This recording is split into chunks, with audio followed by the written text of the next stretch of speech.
বলবো মাশরাফির জীবনের সবচেয়ে বড় ভুল হচ্ছে এমপি হওয়া, কিন্তু এটা তো আসলে এইভাবে বলা তাকে আমরা পারি নাই, কারণ আমরা তো ওই যে মাশরাফির অবস্থা জানি না। তো শিল্পী তো আসলে জনগণের কারণে শিল্পী।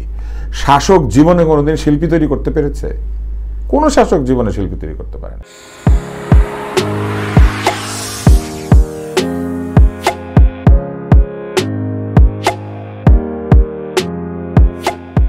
আপনি চলচ্চিত্র পুরস্কারের উপস্থাপনা এসেছেন, আপনি উপস্থাপনা করবেন।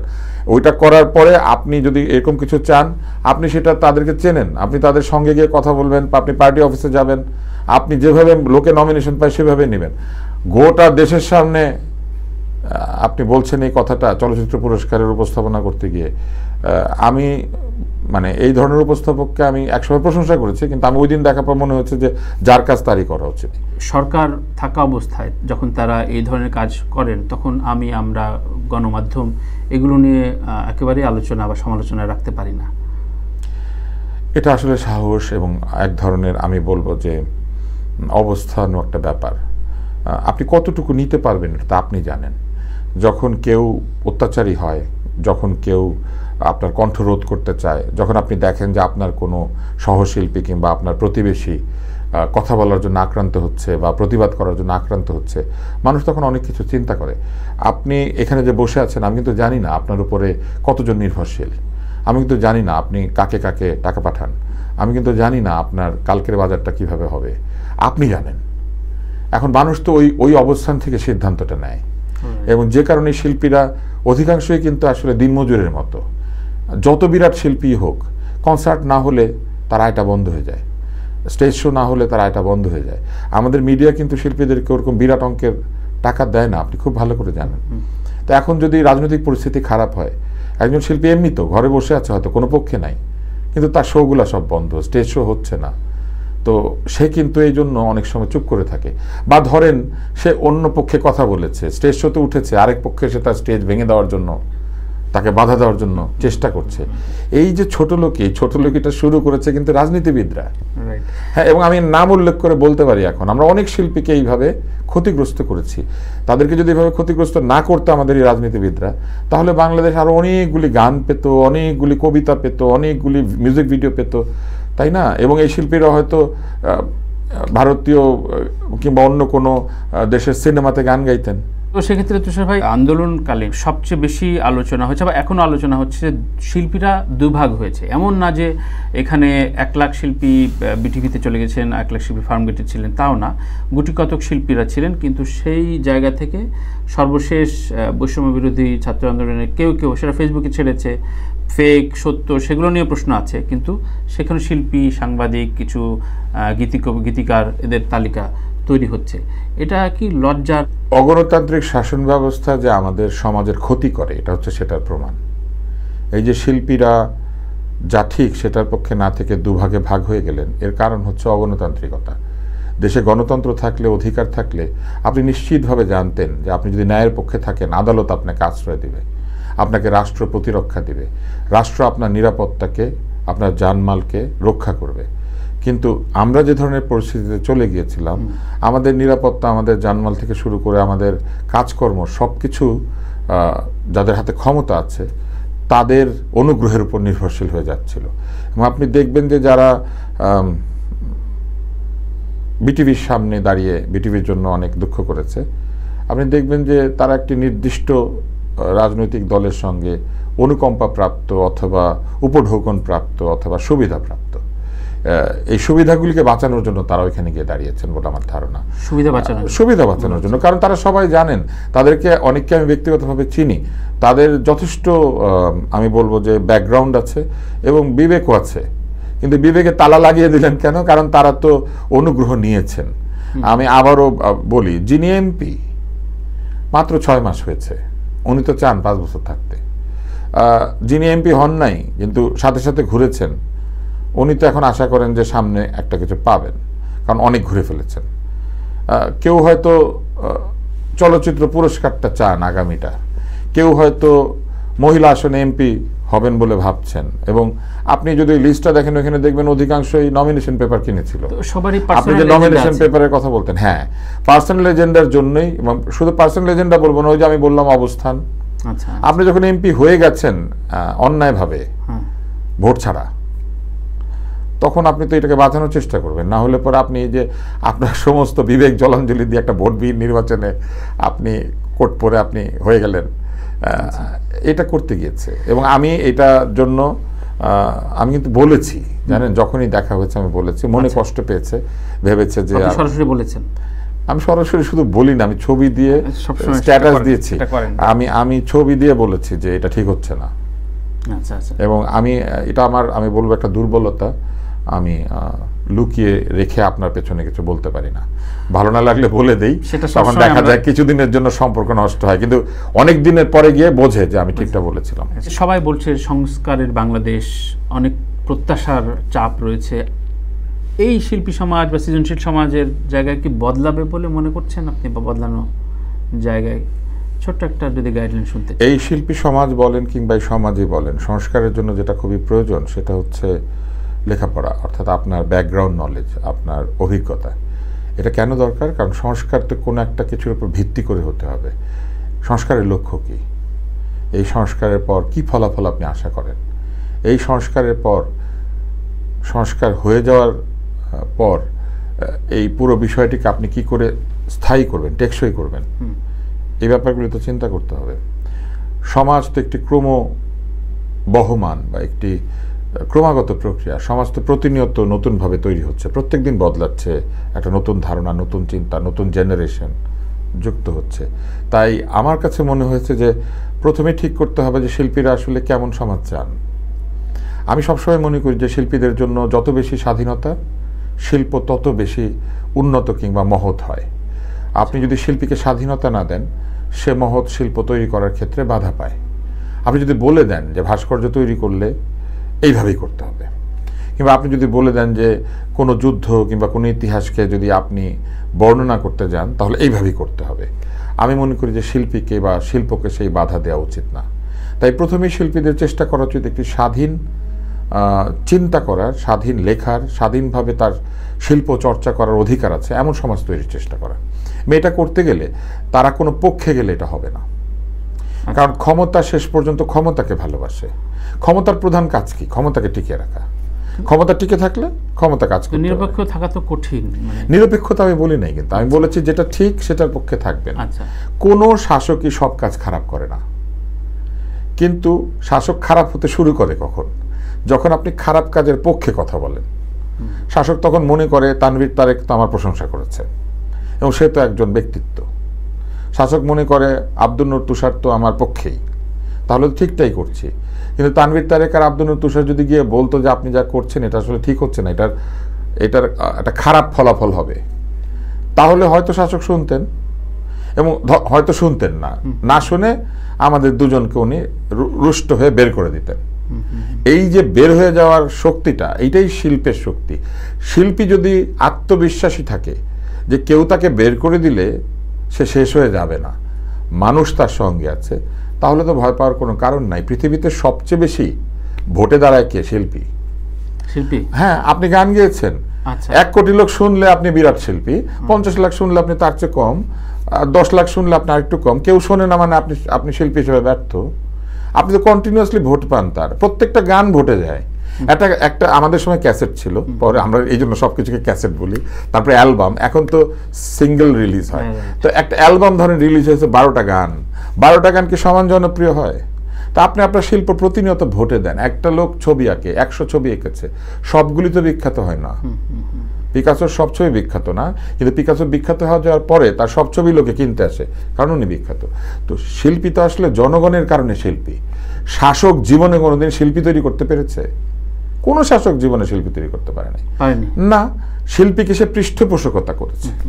আমি শিল্পী, উনি আমাকে টাকা পয়সা দিয়েছে ভালো কিছু বানাও এটার জন্য, এবং শিল্পীরা স্পন্সর পেত, পৃষ্ঠপোষক পেত। এটাই হচ্ছে শিল্প তৈরির বিষয়। কিন্তু যদি শাসক শিল্পী তৈরি করে, অথবা শিল্পী যদি মনে করে শাসকের অনুকম্পা না পেলে আমি টিকবো না, তাহলে উনি আসলে এখনো শিল্পী হন নাই। কারণ জনগণের উপরে নিজের ক্যাপাবিলিটি বা যোগ্যতার উপরে তার আস্থা নাই। ওনার আস্থা হচ্ছে যদি যিনি বৃহৎ ব্যক্তি উনি যদি তালে দিয়ে আপনার সাথে গান গায় তাহলে আপনি বিরাট শিল্পী। এইটা তো ভুল। কিন্তু তুষার ভাই এখনকার সোশ্যাল মিডিয়ার যুগে যে নানান রকম বালখিল্যতা বা আপনি যেটাকে শিল্পমানহীন কাজ সেগুলোতেই খুব জনপ্রিয়তা পাচ্ছে এবং তারা আবার বিভিন্ন সামাজিক অবস্থানে চলে যাচ্ছে, তারা নানান জায়গায় আবার কি বলবো মোটিভেশনও দিচ্ছে এইসব জায়গায়, কারণ আমার 3 মিলিয়ন বা 4 মিলিয়ন ফলোয়ার হয়ে গেছে। সে আবার কেউ কেউ এ থেকে এমপিও হয়েছেন বাংলাদেশে, এরকম উদাহরণ। হ্যাঁ, আপনি তো নাম বলছেন না, আমি বলি ব্যারিস্টার সুমন। সো এই সমাজটাকে আপনি কিভাবে দেখেন, বা এই চর্চাটা তো আমরা দেখে আসছি এই জেনারেশন, তো সামনে তো ভাববে যে ঠিক আছে সুমনের আমার 4 মিলিয়ন ছিল, আমি 8 মিলিয়ন হলে তো আমি কনফার্ম এমপি। না, এটাও তা না। বাংলাদেশে 10 মিলিয়ন 20 মিলিয়ন ফলোয়ার আছে, এরকম আছে, কিন্তু হয় নাই। আপনাকে হতে গেলে আপনাকে একটি বিশেষ সময় ধরে ব্যক্তির খুশির জন্য কাজ করতে হবে, ব্যক্তিকে খুশি করতে হবে। কারণ আপনার ফলোয়ার আছে জেনে তো আপনাকে কেউ নমিনেশন দিচ্ছে না, বা আপনি খুব জনপ্রিয় সেটা জেনেও দিচ্ছে না। বিশাল চাটুকারিতা থাকলে অথবা চাটুকারের মতো কাজকর্ম করতে পারলে আপনি নমিনেশন পাবেন। এবং আমরা এমন একটা নির্বাচনের মধ্যে দিয়ে গিয়েছি যেখানে একটি দল নিজেরা নির্বাচন করছে, কেউ ট্রাক, কেউ ঈগল, কেউ মুরগি, কেউ নৌকা, তাই না? এবং এরা নিজেরা কিন্তু নির্বাচন। কিন্তু এই সুমনকে তো কিছুদিন আগে সমাজ বিপ্লবী হিসেবে, মানে সমাজ, আমাদের রাজনীতি না থাকার কারণে যে কাজটা আপনার এলাকার চেয়ারম্যানের করার কথা, যে কাজটা বিদ্যুৎ বিভাগের কর্মকর্তার করার কথা, সেটা আমরা দেখতে শুরু করেছি যে একজন লোক ফেসবুকে গিয়ে বলে, তারপরে কাজ হয়। তো লোকজন তাকে ভেবেছে সে আমার বন্ধু। কিন্তু এটা সুমন না করে ওইখানকার 10 জন লোক যদি সরাসরি গিয়ে বিদ্যুৎ বিভাগের সামনে দাঁড়িয়ে বলতো যে কেন আমার বিদ্যুতের খুঁটি বসাও নাই, এটা এমনিতেও হতো। হ্যাঁ, এটাও এমনিতে হতো। কারণ জনগণ যখন সুমন ছিল না তখন বাংলাদেশ ছিল না। কিন্তু ফেসবুকের মধ্যে এই জিনিসগুলো করে তারা মনে করেছে অধিকাংশ লোক যে সে এই কাজটা তার কোনো এজেন্ডা ছাড়া করছে। কিন্তু আমরা পরে দেখলাম তার একটা বড় এজেন্ডা ছিল, এবং সে ওই এজেন্ডাটা ছিল যে সে একসময় এইটা করে পার্লামেন্টে যাবে। এবং আপনি নিশ্চয়ই লক্ষ্য করেছেন এরকম অসংখ্য লোক আছে যারা ফেসবুকের দাতা, তারপরে ফেসবুকের সমাজকর্মী, হ্যাঁ, ছুটে যায় বা নাম না বলি, আমার চেয়ে বয়সে অনেক ছোট। কিন্তু এই জিনিসগুলি যে চালু হয়েছে, আমি মনে করি যে এটা হচ্ছে একটা সমাজের যে অন্তঃশ্বাস শূন্যতা, মানে স্খলন বলবো না, অন্তঃশ্বাস শূন্যতা, মানে এটা একটা ফাঁপা একটা সমাজ। এখানে আপনি যদি দেখিয়ে কিছু করতে পারেন তাহলে আপনি অনেক বিরাট। আপনার জিনিস যদি কেউ না দেখে তাহলে আপনি বিরাট না। এখন আপনি যদি দেখিয়ে এটা করেন তাহলে বেশ একটা কাহিনী হলো। আমার কাছে খুব দুঃখজনক মনে হয়েছে, একজন বলছে যে আমি এত লোককে পয়সা দিয়েছি, এত লোককে চিকিৎসা দিয়েছি, এত লোককে এই করেছি, কাউকে টাকা না দিয়ে ফেরত দেই নাই, আমাকে কেন ভাঙলো।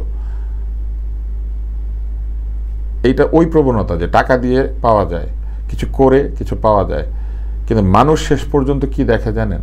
আপনি প্রকৃত অর্থেই তার পাশে দাঁড়িয়েছিলেন কিনা। তাহলে আপনি মাশরাফিকে কিভাবে ব্যাখ্যা করবেন? আমি তো বলবো মাশরাফির জীবনের সবচেয়ে বড় ভুল হচ্ছে এমপি হওয়া। কিন্তু এটা তো আসলে এইভাবে বলা তাকে আমরা পারি নাই, কারণ আমরা তো ওই যে মাশরাফির অবস্থা জানি না। আমি যেটা আপনাকে শুরুতে বলেছি, মাশরাফি কি অন্য ক্রিকেটারদের মতোই অনেক ধনী কিনা, কিংবা তার যে বিরাট চিকিৎসার খরচ এটা চালানোতে তার কোনো কষ্ট হয় কিনা, আমরা তো এগুলো কখনো তাকে জিজ্ঞেস করি নাই। মাশরাফি কেন এমপি হয়েছে সেটা মাশরাফি বলতে পারবে। কিন্তু ভুল কোথায় হয়েছে সেটা আমি বলি, সেটা হচ্ছে যে সে প্রথমবার বা দ্বিতীয়বার এমপি হলেও আমার কাছে মনে হচ্ছে তার স্বতন্ত্র এমপি হওয়া উচিত ছিল, ভোটে দাঁড়ানো উচিত ছিল। মাশরাফিকে হারিয়ে দিলে সিস্টেম লজ্জা পেত, কারণ মাশরাফি তো ভোটে হারার ছেলেই না। এত জনপ্রিয়তা যার, সে দাঁড়াতো, হারতো। মাশরাফিকে হারানোর সাধ্য কিন্তু সিস্টেমের ছিল না, কিন্তু বিজয়টাকে নিশ্চিত করতে চেয়েছে। এবং আপনি দেখেন এত জনপ্রিয় ব্যক্তি বাংলাদেশে আসলে 2 জন, মাশরাফি আর সাকিব। হ্যাঁ, এবং 2 জনই কিন্তু আসলে তাদের এই প্রাপ্তিটাকে নিরাপদ করতে চেয়েছে।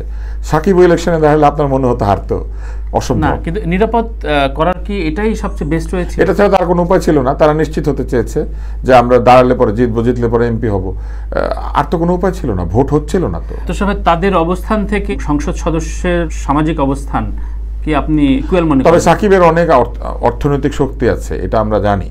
বলে এমপি হওয়ার জন্য তার আসলে শুধু এমপি হতে চেয়েছে, সে হয়তো সেই সম্পদ অর্থ রক্ষা করার জন্য। এমপি হয়ে তার কোনো লাভ হয় না।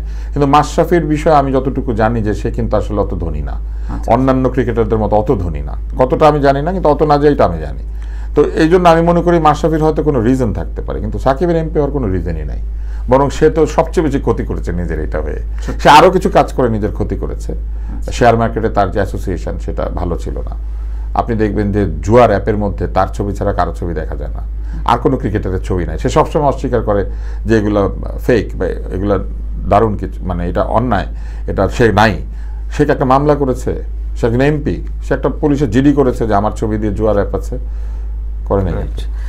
আমি খুবই ঠোঁটকাটা, আমি সরি, আমি এদেরকে ভালোবাসি, এদের সবার সঙ্গে আমার সেলফি আছে, খুবই দারুণ সম্পর্ক। হ্যাঁ, কিন্তু যেটা ঠিক সেটা আমার বলতে হবে। আমার ছোটবেলায় আমি বলতাম না। আমাদের সাংস্কৃতিক ব্যক্তিত্বের জায়গায় আব্দুল নূর তুষার একটা সরব অবস্থান, এবং বিভিন্ন জায়গায় আপনি প্রতিবাদী হয়েছেন, আবার ভালোবেসেছেন। সর্বশেষ যদি বলি যে ইভ্যালি যে দানব হয়ে যাওয়া, সেখানে আপনি একাই লড়েছেন। তাই আপনি এই সাহস বা ফোর্স গুলো আসলে পান কোথায়? প্রত্যেকে আমরা বাঙালিরা খুঁজি, আপনার পেছনে বোধহয়। আমি এটার উত্তরটা বেশ একটু আবেগ আক্রান্ত হয়ে যেতে পারেন, বা আমি নিজে আবেগ আক্রান্ত হতে পারি। আমাদের প্রতিটি মানুষের পেছনে সবচেয়ে বড় শক্তি আসলে কে? আমাদের স্রষ্টা। উনি আমাদেরকে পাঠিয়েছেন এইখানে যা ঠিক সেটা করার জন্য। আমরা পারি না সেটা, আমরা সব কিছু ঠিক মতো করতে পারি না, আমাদের নানান ভুল ত্রুটি থাকে, কিন্তু আমাদের চেষ্টাটা থাকতে হবে আমি যাতে ঠিক কাজটা করতে পারি। আমাকে উনি যা দিয়েছেন জীবনে, আপনাকে আরেকটা দিয়েছেন, আরেকজনকে আরেকটা দিয়েছেন, কিন্তু আমাদের সবাইকেই তো তিনিই দিয়েছেন। আপনি যদি ধর্মবিশ্বাসী হন, তাহলে আমার একটা সাহস হচ্ছে সেইখানে যে আমার পাশে তো আর কাউকে দরকার নাই।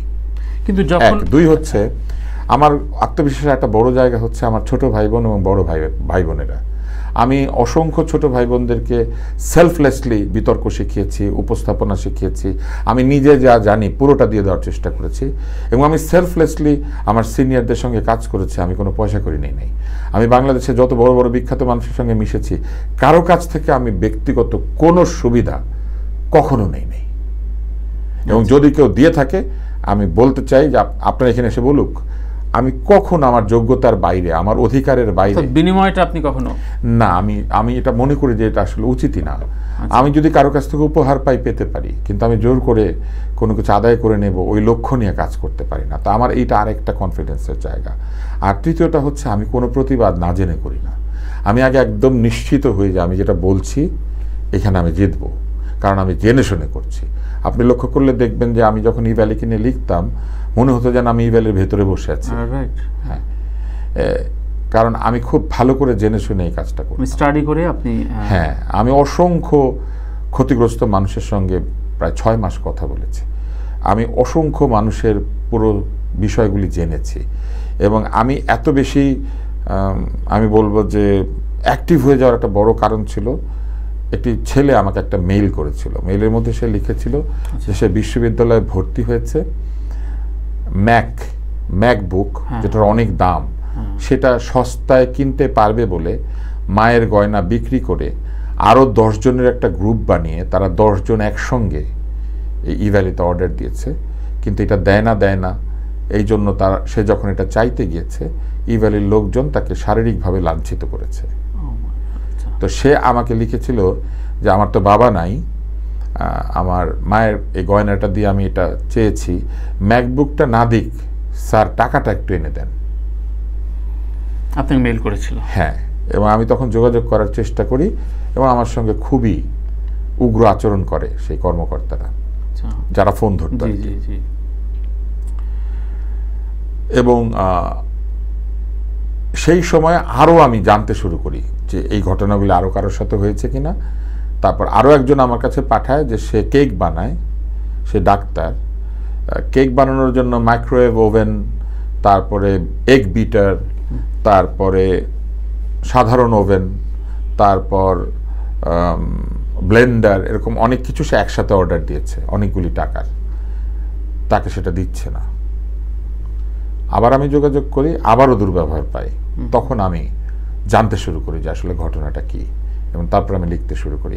এবং আমি যেদিন লিখতে শুরু করেছি, আমি একদম পণ করে শুরু করেছি যে হয় এইটা সবাই জানবে, বন্ধ হবে, না হলে আমার লেখালেখি বন্ধ হবে। আচ্ছা। এবং আমি এতটাই কনফিডেন্ট যে আমি কিন্তু অসংখ্য বদনাম হয়েছে। একটা দুষ্ট ব্যারিস্টার, ও কিন্তু আসলে ব্যারিস্টার না, একটা দুষ্ট ছেলে, সে এমনও করেছে, সে 2টা খাসি কিনে ভিডিও বানিয়ে আমার নামে আকিকা দিচ্ছে, এরকম ভিডিও ছেড়েছে। ভেবেছে আমাকে যদি এরকম অপমান করা যায় আমি মনে হয় ভয় পেয়ে পালিয়ে যাব। আপনি সবসময় মনে রাখবেন যে সম্মান, প্রতিপত্তি, টাকা পয়সা, জ্ঞান বুদ্ধি, বিদ্যা, আপনার রিজিক, এই সব আসলে স্রষ্টা দেন। আজকে রাজা, কালকে উনি এটা কেড়ে নিয়ে ফকির বানিয়ে দিতে পারেন। আমাদের সামনে একদম উদাহরণ আছে। অথবা আমি কখনো বিশ্বাস করি না যে আমাকে কেউ অপমান করলে আমি সত্যের পথ ছেড়ে চলে যাবো, বা আমি যেটা জানি ঠিক সেটা বলবো না। এবং আমি এই জন্য ইভ্যালির পেছনে লেগেছিলাম। এবং আরও একটা বিষয় বলি, ইভ্যালির মালিক রাসেল বের হয়ে এসে ওপেনলি সে কিন্তু সরি বলেছে। আচ্ছা, হ্যাঁ, আমার কাছে ভিডিও আছে, সেটা বলে আমার কাছে ভিডিওটা পাঠিয়েছে যে আপনার নামে বদনাম করেছিলাম, দেখেন আমি বলেছি এগুলো ঠিক না।